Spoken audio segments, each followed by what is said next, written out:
That Old Hosebag Is My Mother is the 22nd episode of the second season of 2.5 Men. This is directed by Halvorson, and as always, there will be spoilers from now as I talk about what happens in the episode. I will go through things chronologically and share some thoughts along the way. It is quite a slow episode, but it's absolutely worth it, and there are some really great moments, and I couldn't remember what happened in this one. I've seen it before many times. I used to binge watch the show a lot about a decade and a half ago, and a lot of it I don't remember, and I'm pleased because something does happen that I didn't see coming and I rather enjoyed. The timing was perfect, but we'll get there when we get there. It starts off with Alan running around the house trying to find Charlie. Berta is messing with them because she knows Charlie is outside, and she's telling Alan to look in other rooms. Charlie comes in when he hears Alan call for him, and Berta says it's just his imagination. And it's a fun way to start things off. We also have the mystery of what Alan could possibly be this excited about. What is it that he wants to show Charlie? Eventually, he finds Charlie, and he shows him in the garage the Porsche. Charlie pronounces it Porsche. Alan pronounces it Porsche. I finally got round to Googling it, and the internet's pretty divided. Most people seem to suggest that Porsche is the correct pronunciation, but I have pronounced it Porsche all of my life.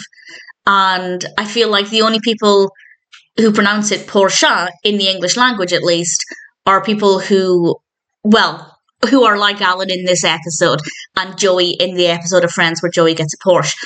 Well, he doesn't get a Porsche. I won't say any more about that, but you'll know which episode I mean if you have seen it. And I will pronounce it Porsche for the rest of this, but I just wanted to clear that up so nobody can comment saying I'm pronouncing it incorrectly. There's my long-winded explanation. Charlie asks Alan where he got the money from, and he kind of doesn't tell him directly, and then he tells him but revs the engine. Finally, we find out he got the money from Evelyn. And Alan thinks it'll be fine. Charlie thinks it's pretty funny. They then go and pick up Jake. Judith also said Porsche, and they're about to take Jake home. And this is not something that occurred to me. I know nothing about cars. But Judith points out it's a two-seater. Where is Jake going to sit? Pretty irresponsible of Alan to get a two-seater sports car. Getting a sports car, fine. But 2 seats when you're a father of a child who stays with you pretty much every weekend. And we often see you in the car with Charlie and Jake. Maybe not the smartest decision, but nevertheless, Charlie drives the Porsche with Jake in it, and then we see Alan in a taxi. And the next thing we know, Evelyn has come over, and I love the outfit she is wearing. The blue is so beautiful, so eye-catching. And Berta has a bit more fun, and then we find out that Evelyn is dating a man with a daughter about Alan's age, and she wants to set Alan up with her.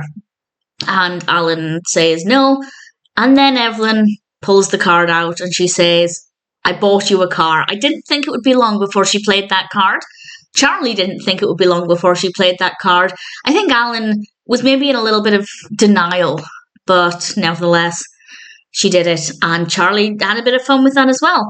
The next scene, we're at the restaurant, and we have Trudy, played by Webb, and her performance was great, but the character was uncomfortable to watch because she's clearly going through some things, and I don't really find that kind of thing funny. I find it more awkward and uncomfortable and a bit insensitive. Not necessarily offensive. I don't think it's offensive, but I just think there are things to make fun of and there are things to not make fun of. There was one bit with Trudy that I did find funny, and I'll talk about that in a moment. But in general, I don't necessarily love what they did with the character of Trudy. Had they just made her drunk, for example, it would have been fine. But even before she had the alcohol, she was acting kind of unhinged and on edge, and that wasn't great to see. Whereas had she maybe started drinking against others' advice, and she clearly wasn't allowed to be drinking, but had she been drinking and then was acting that way because she was drunk, I think it would have been a bit more okay. But the direction they took with it, I didn't personally love. Evelyn isn't coming. We cut very briefly back to Charlie and Jake just to keep the pace going. We're then back in the restaurant, and this is the bit that I found funny, not necessarily because of what Trudy was doing, but because I hadn't expected it. Trudy is on the table performing to Batman, and it's not funny to see a person clearly going through a crisis behaving like this. It's something I'm very passionate about. I don't think we should make fun of mental health unless you are a person with mental health. Making fun of your own condition as a coping mechanism, I think that's a different approach. But because it was just so random and so unexpected, it did kind of shake me a little bit, and I did find it very briefly amusing. Maybe one could argue the episode is helping raise awareness for people who might be in a difficult situation like Trudy, and that if you're going to be around them, definitely don't encourage them to drink alcohol, as Alan didn't. Trudy said to him, get a drink, I want to smell it. And Alan quite sensibly asked for water, and I think that was the right approach to take, but we didn't really get enough time to really have any benefit there. So I'm not going to go on about it any longer. The point there is that I don't really love what they did with Trudy. Maybe one could argue there's a benefit, but in general, I'm not really a fan. Charlie and Jake are talking again. They're on the phone, and Charlie explains to Jake what a midlife crisis is. Alan then phones for advice. Clearly, he's not sure what to do with Trudy because he doesn't want to just abandon her. I don't think that would be very safe, and I think he had a sensible idea, but also not really, because he let the roof down on the car and she's hanging out of it. And I would not drive. I don't drive, but I wouldn't want to drive in that condition. He then arrives home and she's in the garage. And this is the bit that I loved. I found this so funny because I did not see it coming, and the timing is just perfect.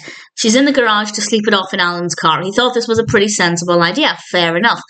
And then Charlie says, you left her in your car. Immediately after he stops talking, in fact, it might have been as he was finishing his sentence, we hear the screech of tyres. And then Charlie says, so you left the garage door open. Clearly, Trudy has gone off with the car. And that's problematic for several reasons. One, it's a very expensive car. Two, it's not her car. Three, she's had alcohol. I don't know how much. Granted, I think she probably only had that one glass of wine that she drank. I can't imagine she had any more than that. But nevertheless, not a great situation. And then we watch it unfolding on television, and it's not a bad way to end the episode. So it's definitely unpredictable, in my opinion. It is quite slow. It's definitely a slow episode, but I think it's worth it. I think it's definitely worth it to get to that moment when she stole the car. Personally, I found that to be very entertaining. In reality, it would be horrendous, but in the episode, very funny. So not the best in terms of the pacing, maybe not the funniest episode throughout, but it has its moments, and its moments are brilliant. That Old Hosebag Is My Mother is not what I remembered very well, but I'm glad to have rewatched it. It may not be my favourite, but in general, I'd say it's a pretty good episode, and I'm sure it's one I'll watch again at some point.